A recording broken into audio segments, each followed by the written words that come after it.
Nell'estremo sud dell'Italia, in Sicilia, vive la famiglia Cairoli, formata da Paola, Benedetto e le loro 3 figlie. Nel 1985, 12 anni dopo la nascita della figlia minore, viene alla luce un figlio, Antonio. My father really wants to have a guy because maybe he want to put him on the motorcycle. He tried and then he tried again, and then in the end I was there, so he was happy with the kid that he could maybe let do what I do. So he was pretty happy. It was nice, to have 3 sisters. It's always it's nice. I like it. They always take care of me, and I was like the dolly of the house, So it was cool.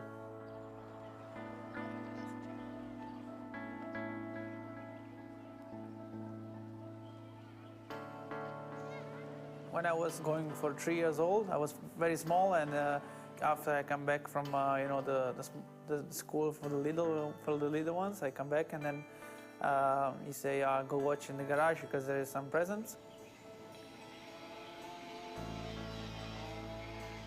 I still remember that day that I get the bike, so I have still my bike, that bike I get, so it's nice. Uno dei migliori amici di Benedetto ricorda i primi passi di Tony. Allora, io conosco Antonio dal 1990. Ci siamo conosciuti mentre c'era una gara di motocross vicino a noi, Patti. Io ho incontrato Tony con suo papà e io ero con mio figlio. E di là abbiamo cominciato una grande avventura, anche noi che, vedendo tutte le persone grandi che correvano, abbiamo pensato pure piano piano di cominciare a correre anche noi. I nostri 4-5 anni che abbiamo fatto qua in Sicilia sono stati non belli, oltre più che belli, in tutta la Sicilia e Calabria. Antonio è arrivato sempre davanti a tutti, senza nessuna, si vedeva che aveva un po' di più di tutti. Non c'era, era il talento, c'era, basta. Si vedeva che aveva qualcosina in più. Anche per la testa era più. E dove speri di arrivare, Antonio? Speriamo di arrivare fra 2 anni al mondiale e basta. Nel meridione Tony vinse ogni gara.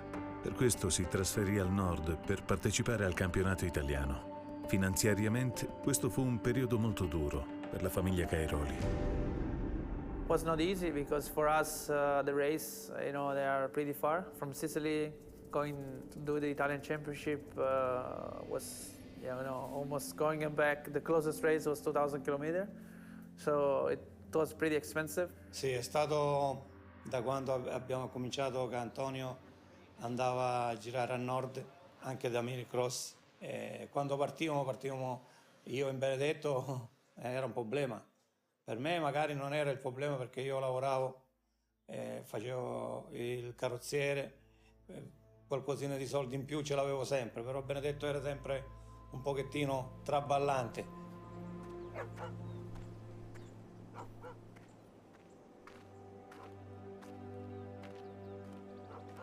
I was a little kid and I heard, that everybody say, "Oh, you're crazy. Why you spend so much money for your kid? You are not a rich family, so maybe think better what you do." And when I start racing, I had only one bike, so I do trainings and also race with the same bike and sometimes with the same tires. So, it was not easy. My family helped me a lot with this race. Also, even my sisters, they give up a lot of stuff, because all the money goes for me. So that's also really good for them and from them that they did that for me. So I really appreciate it. Benedetto sapeva di non potersi permettere a lungo il finanziamento del figlio. Cercava disperatamente una soluzione soffrendo nell'incertezza di trovare qualcuno che lo potesse aiutare. I was riding with Honda, in Honda Italy. They had also some contacts with Martin Honda, so also some friends of me push a lot to this Honda Martin team to get me a ride or something. And in the end, I was lucky that I could join the team. Questa grande opportunità lo spinse a trasferirsi al nord. Ho incontrato Antonio Cairoli in un'occasione di una gara nel Triveneto a Giavra del Montello e mi ha colpito subito come lui guidava la moto, perché praticamente quando lui aveva visto la prima curva già l'aveva fatta e guardava l'altra ancora prima di farla. E questo mi aveva colpito molto e mi ha dato quell'input di dire ok, questo ragazzo vedo se cerco di poterlo aiutare, e da quel momento là è nata questa situazione che poi è venuto da noi e là è nata l'avventura. When Tony arrived into Honda Martin team, he was like a kid. I remember when I arrived in Honda Martin, I was talking with Paolo about who's this guy that sometimes you say hello, and he said, Tony Cairoli, that's a future champion. I said, yeah? He said, yeah. He said to me many times, that's a future world champion. Il trasferimento al nord avrebbe dovuto segnare l'inizio del successo, ma ben presto si rivelò un disastro. Da questo momento Tony perse il controllo del suo futuro. Non si qualificava nel mondiale, gare non ha fatto nemmeno uno, faceva soltanto le prove, mai qualificato. In discesa passava 5-6 persone, in salita lo passavano in 10. Era la moto di Martin che non andava e sempre che si rompeva. E per questo Antonio non arrivava mai e aveva sempre dei problemi scorciantati. Non si poteva raccontare. I came into the team and I was talking with Paolo and he said, you know, we didn't have such a good bike for Tony like he deserved. Il motocross è uno sport duro. Mancanza di risultati significa mancanza di compensi e i soldi erano proprio quello di cui Tony aveva bisogno. You know, I didn't have any salary, so I was living really with the money that my family give. But you know, we are not rich family, so they couldn't give me so much money. So with this money, I had to do almost everything. You know, buying the food, and it was hard because I didn't really.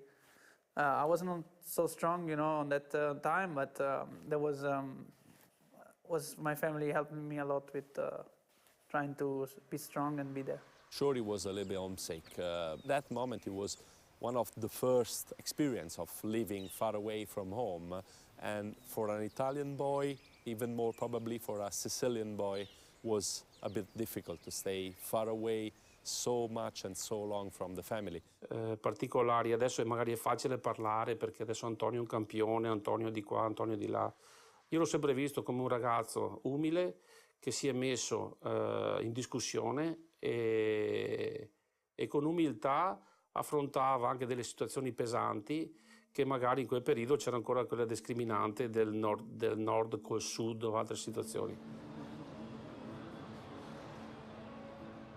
Martin, quando mi vedeva dentro il box che io giravo, lui cambiava la faccia e si girava, perché ce l'aveva con me, perché io avevo detto che avevo fatto perdere 2 anni della sua vita. Però i risultati sono questi oggi e lui non ne può negare, non si possono cambiare. Quello che gli ho detto io, non gli ho detto per male, gli ho detto perché lui non si è preso mai cura di Antonio.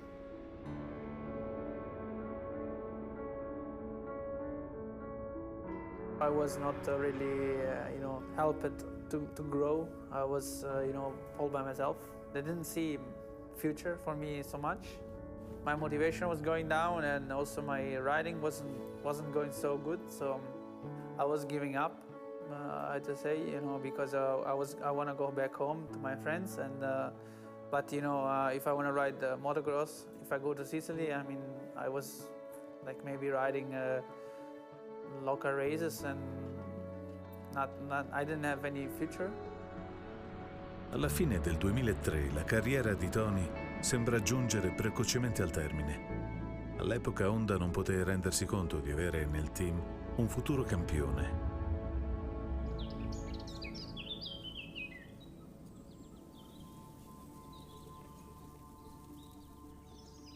La famiglia vedeva che Tony era infelice. A quel punto, Benedetto decise di agire. Benedetto l'ha portato da De Carli, l'ha preso da Martin, l'ha portato da De Carli. Mi ha detto a me: questa, Basilio, è l'ultima spiaggia. Ho detto: ma che cavolo dici?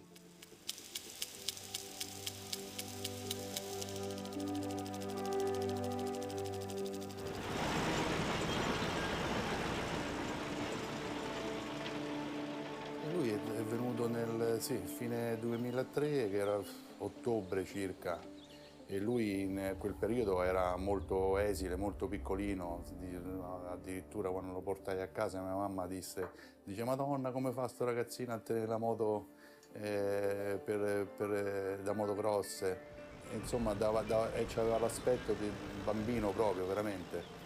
Però appena montò in moto, già a ottobre, a novembre già aveva già preso tante cose in fretta, molto rapidamente. I grow like much more than 2 years that I was there before on the other team, so it's like it was fitting perfect for me. È stata anche un po' una spinta abbastanza forte di dare una mano a un ragazzo del sud, perché io da pilota ho sofferto un po' questa situazione da pilota. Stando a Roma nei tempi miei ancora un po' era molto più lontane le distanze, che non avevo riferimenti, non avevo altri piloti, i team che erano tutti nel nord, e questa cosa qua mi ha dato veramente una spinta a dire voglio dare una mano a un pilota più giù di così, la Sicilia, è stato proprio... E questo qui mi ha spinto, è stata una forte spinta.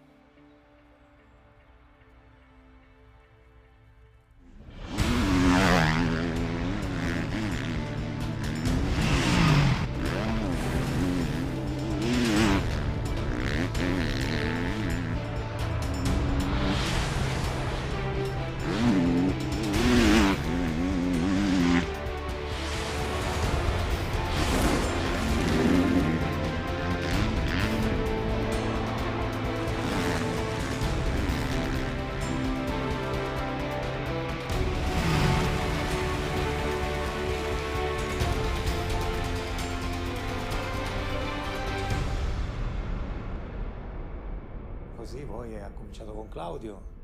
Claudio ci dava i riferimenti sempre, che andava a provare a Malagrotta, che andava sempre più forte, ci mandava i tempi.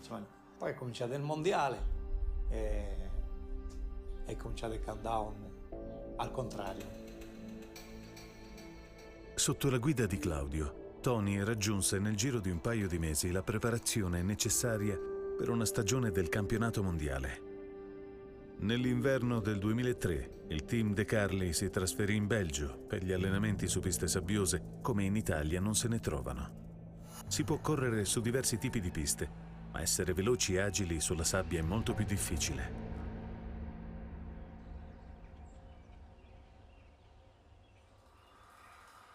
Io a gennaio praticamente già ero in Belgio, ho organizzato tutta la squadra e l'ho mandato subito in Belgio, perché dico non deve avere il tabù, come tutti gli italiani, della sabbia.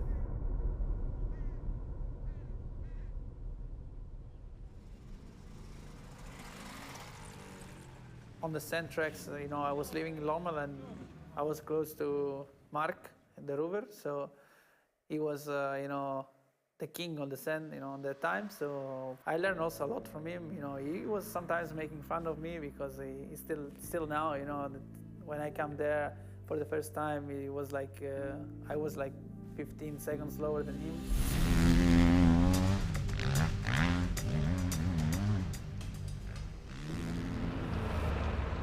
Well, that's the funny thing. I never explained Tony how to ride in the sand, which means he learned by watching other riders, and also me, I think. But Tony, just by watching people and listening, he learned it by himself. That's special. That's not what you see a lot. He comes from Sicily. Yeah, he don't know Belgium. Sicily, they have the very special way of life. And then you come to Belgium, where everything is scheduled. We eat in the morning, 8 o'clock, we eat 12 o'clock, and we eat 6 o'clock, and we go to bed every day. But yeah, he woke up 11 o'clock. Many times I get him out of his bed. He didn't know anything about running or physical training, only bike riding. And that's also something strange for us, because we were a lot more on the physical side, training physically in the winter, as he go riding all the time. So it was day and night difference from where he came from. All'inizio di aprile 2004, Tony partecipa alla sua prima stagione di Gran Premi. Una delle più spettacolari gare della stagione fu quella di Namur, in Belgio.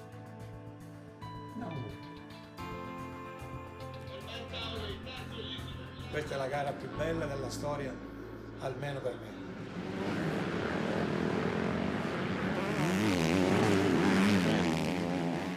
È stata una cosa emozionante perché tra l'altro vinse a Namur, dove è un po' il Monte Carlo, diciamo, della Formula 1. Lui questa vittoria la vedeva, la voleva e tutto quanto.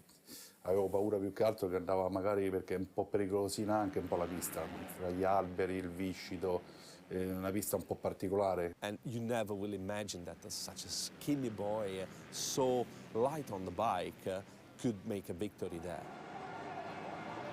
I think nobody expected anything from Tony at that point, because you're looking at a guy that didn't even qualify the year before, so it was a complete surprise. Antonio, you are the first rider who ever won in Namur for the first time they race here.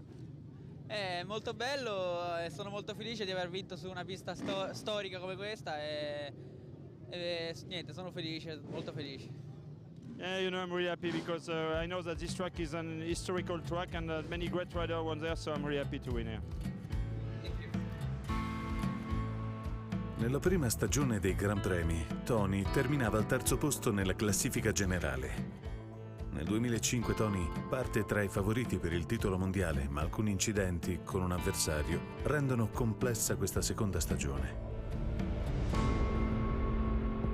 Some riders, you know, they just wanna take you down or stop you, or and sometimes they do some moves, you know, that they are not really. I always, you know, collapse in this kind of contact, and I do two or three times with Guarneri, and this happened on this race. It was on Saturday, and you know, for sure it was the reaction for the moment. A regretful episode involved Antonio Cairoli, who, after getting entangled just after the start with Guarneri and crashing, reacted unsportingly and was therefore disqualified by the jury. He will not take part in tomorrow's races.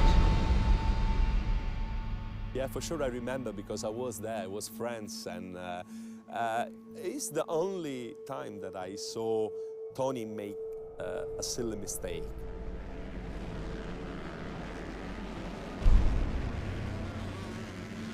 Yeah, that was the reaction from the moment that, you know, you don't have to do it because that's not fair, but it happened like that, and yeah, I say sorry already. Andrew McFarlane, compagno di squadra di Guarneri e avversario più temibile di Tony, passò al comando. A causa della squalifica Tony perse la sua posizione in testa alla classifica generale. E lì è pesato molto perché tra l'altro McFarlane lì vinse, prese parecchi punti e passò in testa mondiale, ma alla fine della gara che lui stava vedendo a Sant'Angeli, questo, in Francia, disse non ti preoccupare che tanto il mondiale è nostro, lui a me. E da lì non ce n'è stato per nessuno. È come se ha messo un'altra lancia, cioè proprio.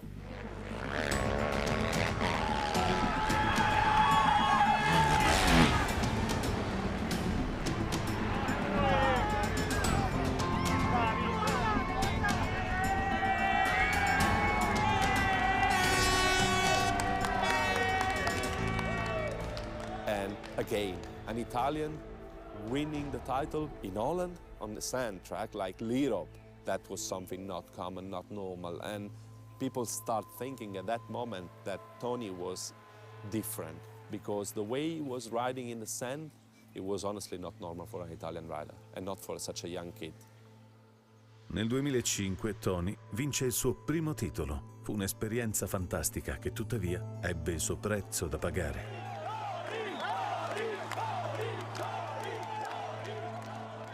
Well, you have your first world title, and people want something from you. Magazines, they all want something from you. And you think your first year, hey, that's good. You go everywhere, you know, at TV show, to there, right party, then in Sicily, a World Championship party, in Rome one, here one. Yeah, that didn't work for Tony. That's a fact.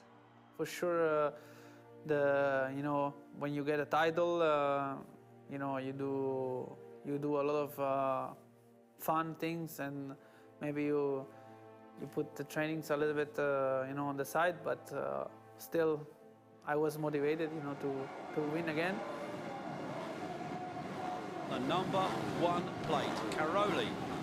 Even if he wins, he's got to hope that something happens to Pourcel. The gate's about to drop. This is the final race of the 2006 Grand Prix season here from the MX2 class. Who has got the jump on the rest? It looks like Cairoli. It looks like the number 1 machine has got the whole shot. And here comes Pourcel. Well, Tony Cairoli knows that the only way he's going to win this championship now is if something happens to the Frenchman. Here comes Pourcel down the hill, checkered flag, he's the champion, there's no disputing that. He is the 2006 MX2 champion. Christophe Pourcel has won it. Tony Cairoli knows that the championship is gone. Christophe Pourcel took it to the last race of the season. It's all done. Winning is difficult because it's always really difficult to be world champion, but confirmed as a world champion is much, much more difficult. Christophe Pourcel. This is, you have Jeffrey Hellings, you have Ken Roczen, but for me this is the most outstanding rider ever born. First practice of a GP, everybody went into the track. Where was Christophe Pourcel? Christophe Pourcel didn't show up for the first practice. He was in his bed, yeah? Then they took him out of bed.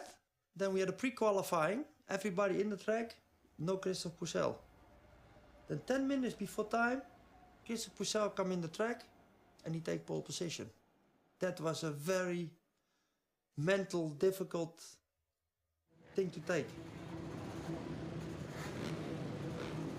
At that moment, they were on a completely different level from the rest of the pack. They were riding in such a superb way, I would say. And now we've got a race on. Tony Cairoli's going to be going for this. I couldn't really make it to the title on that year, so I was pretty frustrated. You know, if I shouldn't make some small mistakes. Maybe I should get the title also. But you know, he was more constant than me and more focused, and he deserved, you know, to win this title. Cairoli, here he comes. Well, there he is, he's got the number 1 plate, it's the red plate. Sportsman through and through, Antonio Cairoli. He'll bear no grudge. He'll say, I could have won it, I should have won it, but you did better than me and you took it. Next year, I'll be back, my friend. We always respect each other as the riders, and on the track and out. I really had a lot of fun on that season with him, and I think he's still one of my best contender for the title. Il 2006 è l'anno in cui Tony impara moltissimo. Alla fine di un'intera stagione di campionato mondiale, Christophe Pourcel dimostra di essere l'unico in grado di superare Tony. Assolutamente, tant'è vero che a Antonio piace molto Pourcel. Christophe ne parla spesso e l'ha sempre rispettato. Ma nel 2007, avendo preso quella lezione lì che non gli è andata giù, non c'è stata storia per nessuno. Look at Cairoli. He says, I've had enough of this. He said, I've had enough of eating your roost. Goodbye, my friend from France. Cairoli did what Cairoli needs to do, and that's win, win, win. Race leader, virtual GP winner here in Ireland, and the new MX2 world champion. The Italian Torpedo is demonstrating why he is the new champ. He has obliterated the opposition. In quell'anno, su 15 gare, Tony riuscì a salire sul podio ben 14 volte. In Irlanda vinse il suo secondo titolo mondiale, mettendo definitivamente fuori scena Pourcel. Nonostante la fortunata stagione, Tony, il suo team e la sua famiglia si trovano ad affrontare un periodo molto difficile. Alla madre di Tony, Paola, viene diagnosticato un cancro. Questa brutta notizia rende Tony tristemente silenzioso. Una persona in particolare fa notare il silenzio di Tony. You know, that time it was on internet or that chat website MSN, and I remember that I didn't hear from him for long, because At that point, we were almost talking every day, and he didn't let hear from him for a few weeks. And then, yeah, after I understand why. Paola non guarì mai completamente, ma le terapie migliorarono presto le sue condizioni. Nel frattempo, Tony trovava l'amore. Now, the first time we actually spoke together was in 2005 after winning his title. I went to him and I said, "Congratulations with your title." And he was like, became really red and he was really shy and didn't really reply because he didn't speak English at that time. You know, I was really excited because I really like her, but she was, you know, a little bit away a little bit, so it was not easy, but I also didn't speak so good English. And you really saw that his emails were translated by Google. And so it's sometimes yeah, you had to smile because of the things. Angle 3 left on ahead, cross 7.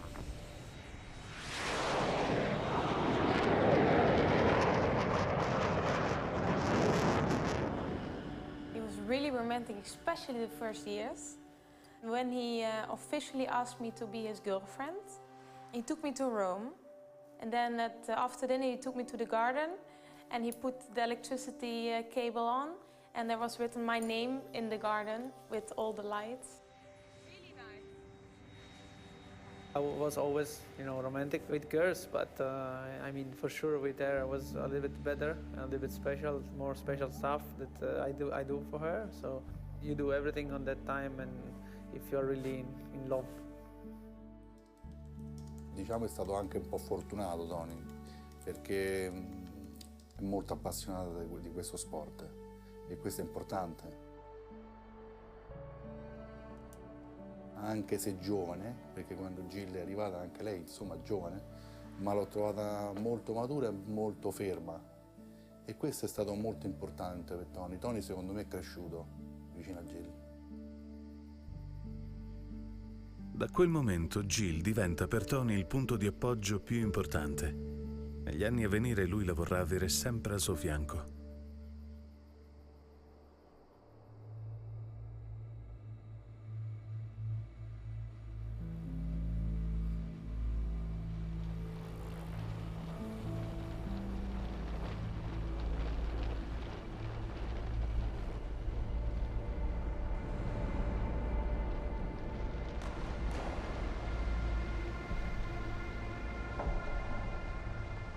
When you are a motocross rider, it doesn't matter if you are an amateur, if you are a world champion, if whatever, pain is a part of the work.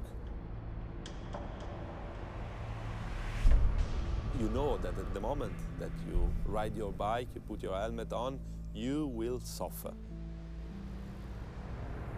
Tony Cairoli had not too much problems in his career over all these years, but I remember he had one big problem. I think it was 2008. He had a crash when I remember it was in South Africa. This is going to be really a race that almost is going to decide the championship, I feel. Cairoli looked very, very good yesterday. Absolutely superb. And is that Cairoli cruising? There is something not right there.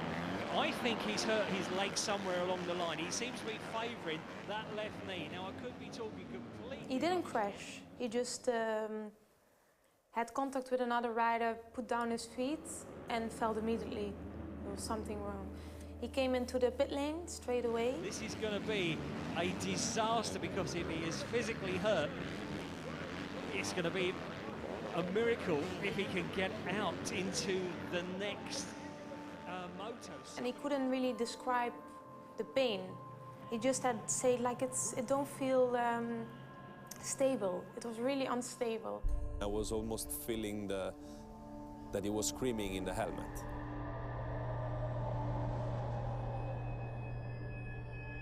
I break the ligaments on my knee and the meniscus. I think my leg was just like stuck with you know, with muscles and skin. That's it, because it was very bad. And we fly back to Belgium and we visit Dr. Klaas. And Dr. Klaas said that all his ligaments were broken and that the season was over. Tony, it's not so nice to see you like this, but you're gonna come back soon. Yeah, I want to try to ride with this, but I asked Michelin for a new tire for the sand, but it's not possible. No, joke. It's really not easy for me, but yeah, that's motocross, and sometimes something this happen, and I'm here to watch the race and to see a nice race.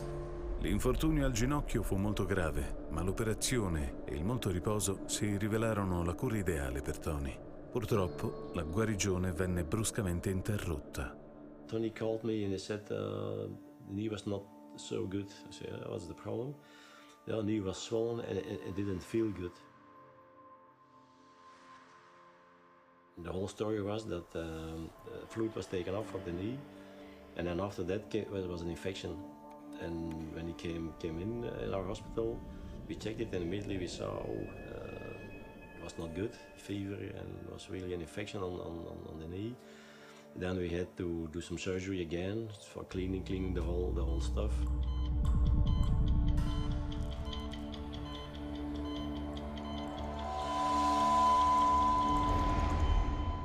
And he recovered very well. But at that time it was a little bit tricky. This was for him an important injury. When this was handled too late, then the knee is really structural damaged for the rest of his life. So and it could be the end of his career and also the end of normal walking and a good normal life.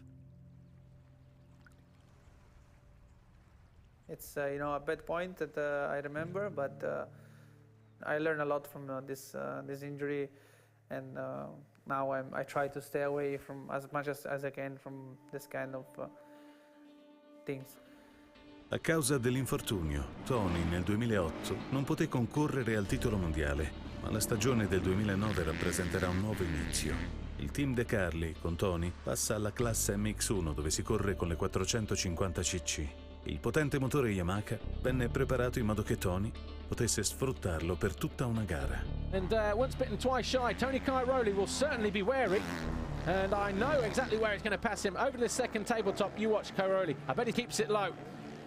It's certainly a lot lower there, and up the inside here. He's certainly quicker through here than everybody else so far.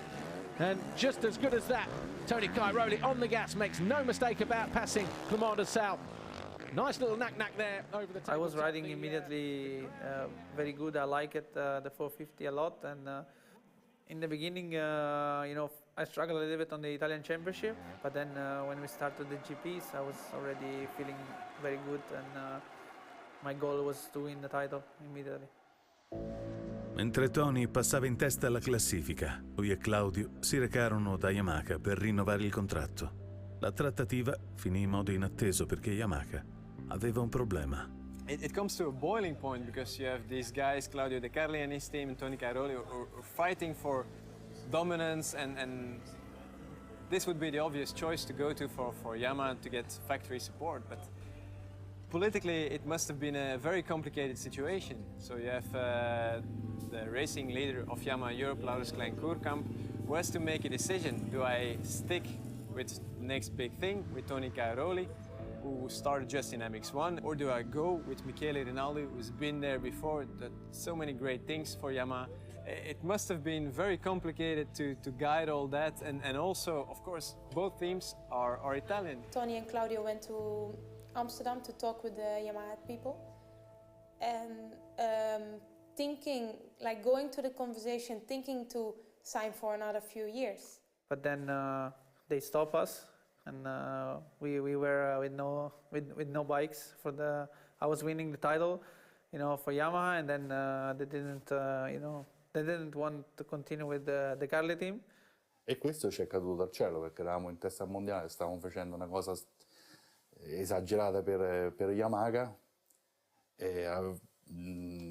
ma anche come team, perché il team è nato con Yamaha dal 94, 93, che ha sempre lavorato per Yamaha, è stata sempre fedele. Stupid decision, of course, from Yamaha. Why change a winning team? Non passò molto tempo prima che un nuovo sponsor entrasse in scena. Era KTM. Da quel momento, Tony ebbe in mano le redini. And And then the opportunity with KTM came up.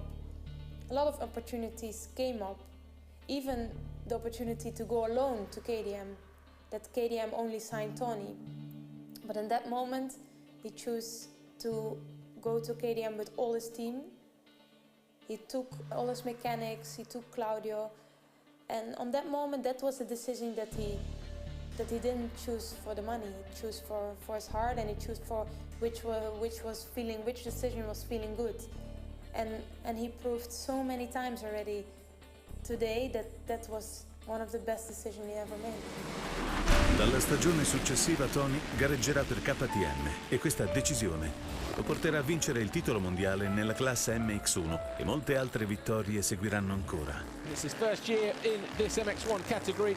All of his world titles, of course, coming for the Red Bull Ducati Yamaha team, so this would be a great moment for Yamaha because, of course, that team switching over to KTM next year. It will be the Red Bull Ducati KTM squad. Out of the final corner here, and he salutes the crowd. They know, and everybody else knows, that Tony Cairoli is the 2009 FIM MX1 World Motocross Champion. Third world title to add to the two MX2 crowns he won. Yeah, it's unbelievable. I cannot understand it yet, and I'm really happy, and thanks to everybody, and I'm happy. I don't know what to say.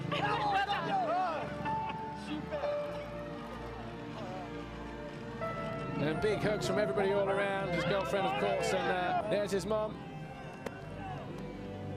And purely emotional moments here for Tony Cairoli. He won his first ever world title here in 2005 in the MX2 category. And here he is doing it again in MX1. And Tony Cairoli will surely become the most successful Italian motocross racer of all time. Overall winner and world champion 2010, Tony Cairoli.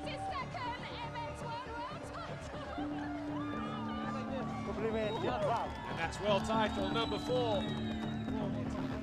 It is over. Tony Cairoli, he's looking at picking up his 5th and his 3rd straight in MX1. And this is why it's so popular.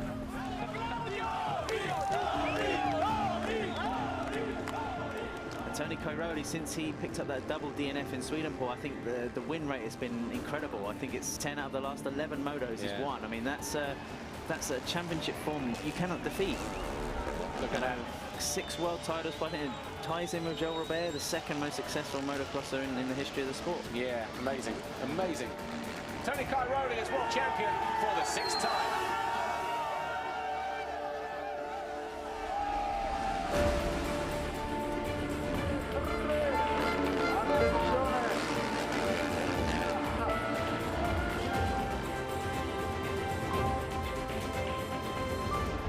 The checker flag awaits. Tony Cairoli is world champion for a 7th time. Chiaramente il pilota è uno dei piloti che ha vinto di più nel mondo, ma è un pilota che ha vinto tutto. Ha vinto tutto che doveva vincere, ha bastonato gli americani, ha dimostrato di andare forte su tutti i terreni. È un pilota che è rimasto sempre quello che è. Qualsiasi bambino mi si avvicina appena firma, lui è disponibile, è incredibile, non so come fa. Gran Premi d'Italia, infatti è quasi una cosa ingestibile.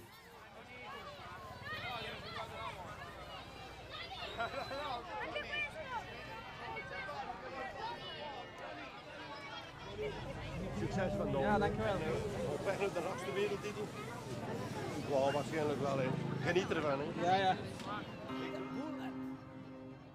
I know him over years, but from the beginning until now, Tony is exactly the same person as before. Just over all these years and all his celebrations and all his titles, he stays still Tony Cairoli from Sicilia. And there's a big point on Tony. He is talented, but he is talented on different ways. He has, of course, his body, his power, his speed, but especially his first power is his head. He's really special and very strong in his head.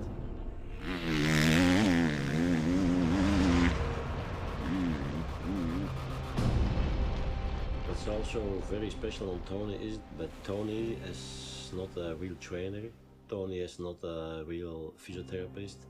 Tony is not a real dietist or a mental coach or things like this. Tony is such a mental strength. He knows what's good for him over all the years. I always say, I don't have a trainer, I don't have a schedule because I don't like it. And when I have to train myself alone, I do when I want and how I want. I think nobody better than yourself know what you need to reach the points. So I think you have to know yourself, and that's how you can grow and make it better. I risultati di Tony non sono frutto solo delle sue qualità, ma anche Claudio e l'intero team hanno contribuito al suo successo. Oggi possiamo concludere che Tony, portando alla KTM anche Claudio e tutto il team, ha fatto una delle migliori scelte della sua vita. I think it doesn't matter on what bike you put Tony, he will win anyway. But with the good people around him. The pack is Tony, Claudio, the team. Is one piece. Buongiorno. Happy? Yes, Happy New Year.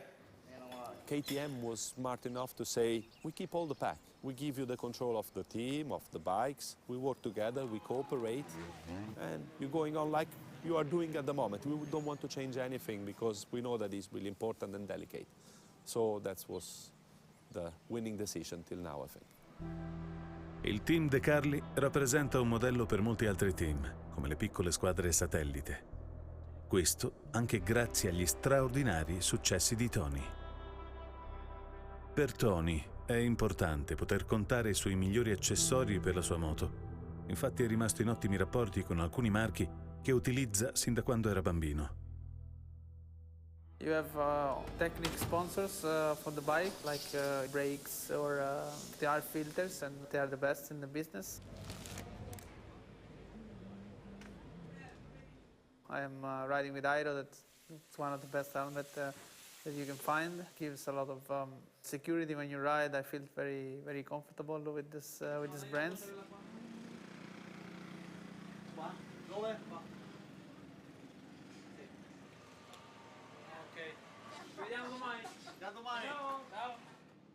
I think we have a good setup with all our sponsors.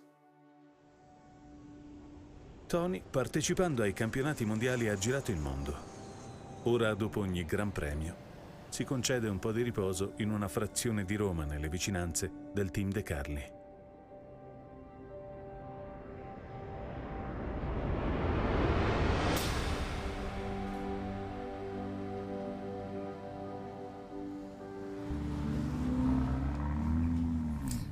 Chiaramente ha maturato e ha cominciato a investire, ha cominciato a farsi una casa, ha capito lui il posto dove vivere, perché chiaramente venendo fuori dalla Sicilia così giovane, lui era un po' smandato. Prima era a Vicenza, poi è stato a Roma, poi in Belgio, e quindi ha dovuto anche capire qual era la sua pianta stabile.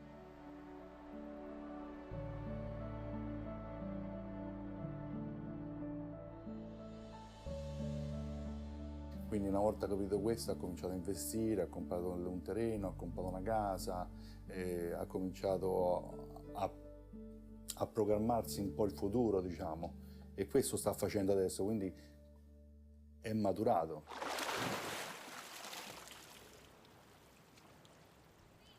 Claudio said a few weeks ago, Tony, watch to this house, like it don't give the same feeling to someone coming from a rich family to build a house like this than someone like you that's coming from nothing.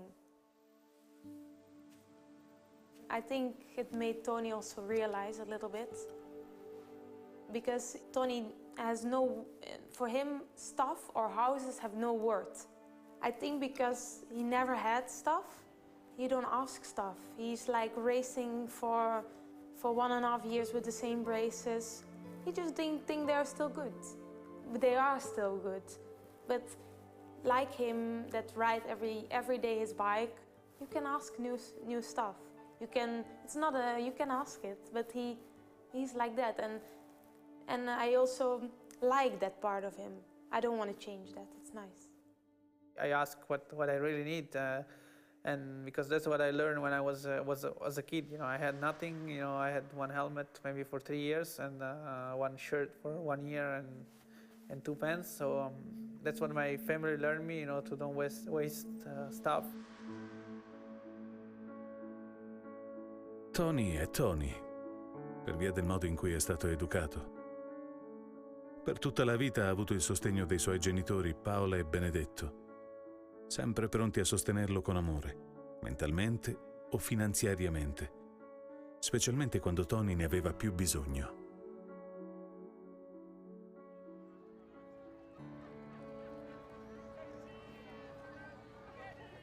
My father was really proud of me, always talking about me to everybody that I'm the best and this and this. Sometimes I stop him, when I was with him talking, because he always, that's normal. I mean, if your father do that, it's normal. But for me, it was a little bit too much. Didn't let him ride. So he was really sorry about that, because he always told me that if he was racing, he will become world champion. So on like this. So he was never pushing me when I was having a bad race. That's important, I think, for a kid, to have the support of the family in the good days and also when you are bad, because especially when you're a kid, you cannot expect nothing from a kid. I mean, they just have to have fun. That's what my father learned to me, and I grew up like this, and he was like this also in the normal life, with everybody just enjoying the life and just fun with everybody. My mom was a big part on my career. Even when I was small, she was always there for me, and she learned me a lot of stuff. The working hard, how she was doing it for let me ride. Bringing home some money and give it to me. My mom pushed me more, to reach the dream, and she was very strong, and she gave me, this motivation to continue, and still now continuing. When Tony was with Honda Martin, he was really homesick. You can imagine, like, your son is calling you. You live in the south, and he's living like more than 1,000 kilometers away. And your son is on the other side of the phone crying that he want to come home. And you are telling him, his mom was telling him,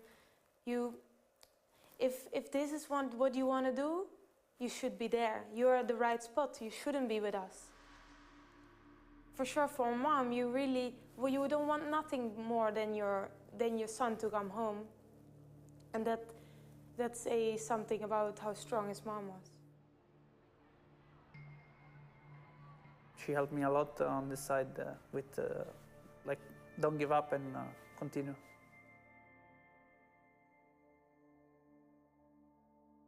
I remember the mother and the father, they always came at every races, they were there. They there just to see their child do his job and have fun. So it was a really deep relationship that gave him a lot of tranquility.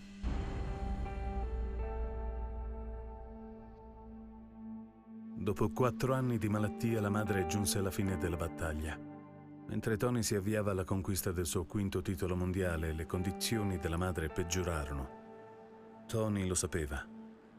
Al termine della festa per la sua vittoria, gli venne data la terribile notizia. La madre stava per morire.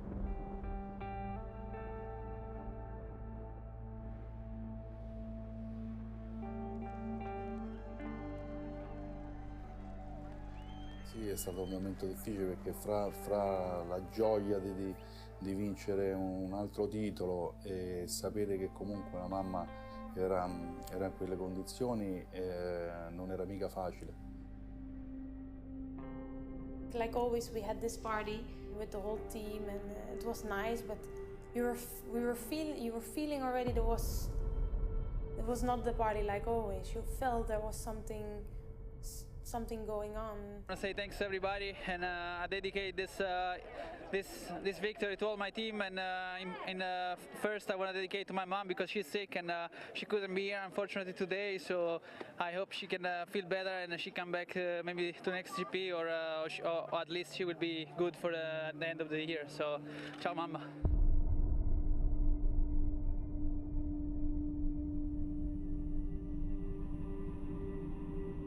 Quella notte stessa, Benedetto disse a suo figlio che le condizioni della madre erano molto gravi. Il mattino seguente presero l'aereo per la Sicilia. Someone picked us up from the airport. We drove home. We still had to drive 1.5 hour, 2 hours to our home, and we came home and she heard that he was home, that Tony was entering the room, and she said his name, and then she was going in one deep coma, they say. And that the day after, she died.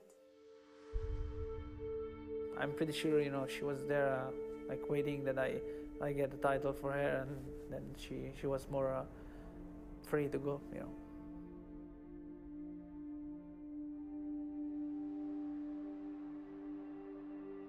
Sembra che Paola abbia aspettato fino all'ultimo momento. E infatti ha aspettato il ritorno di Tony. E quello lì è stato un momento un po' difficile, perché stavamo tutti quanti un po' il team in questa situazione. Non è stato facile.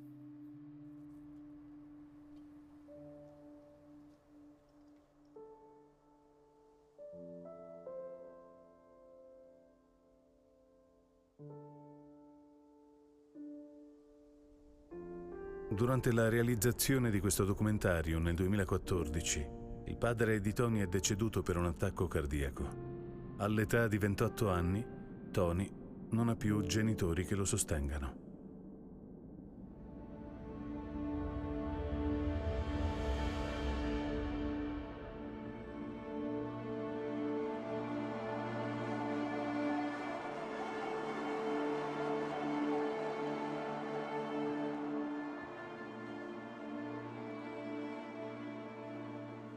They love when I was racing, and they do all they could for put me on the bike. I'm always trying to remember what they say, to me when I was small. Enjoy the sport, and if you're happy with this, keep doing it on the best way.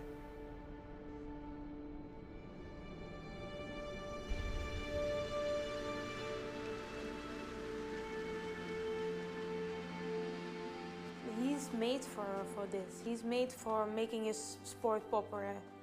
If someone can do it, it's him. He's this normal guy coming from the south of Italy. People can connect with him because he's coming from nothing. He really can be as an example for all of us.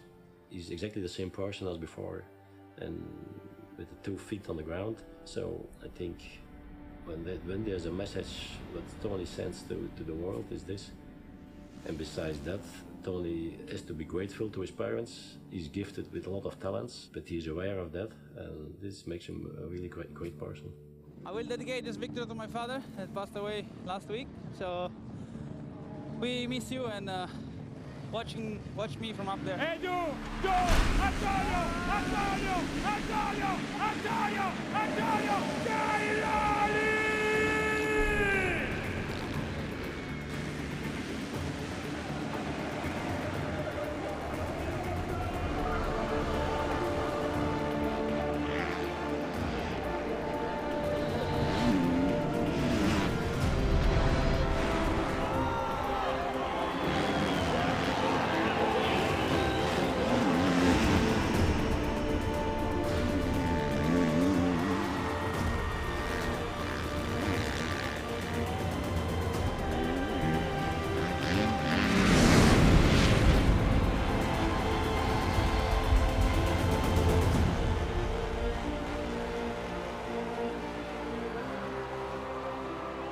Tens of thousands of fans here flock to the skybox and to the podium. Vince il Gran Premio d'Italia, Antonio Cairoli!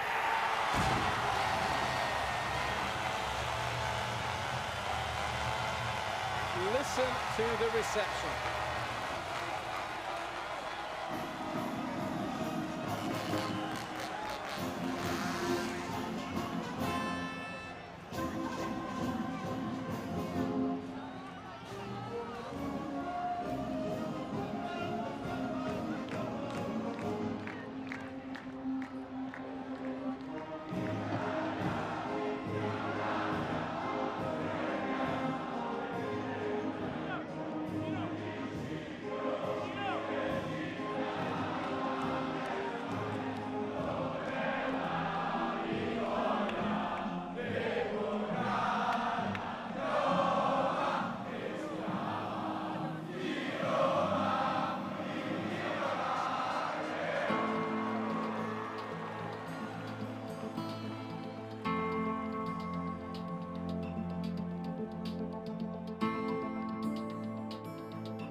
E chi è il più forte col motocross?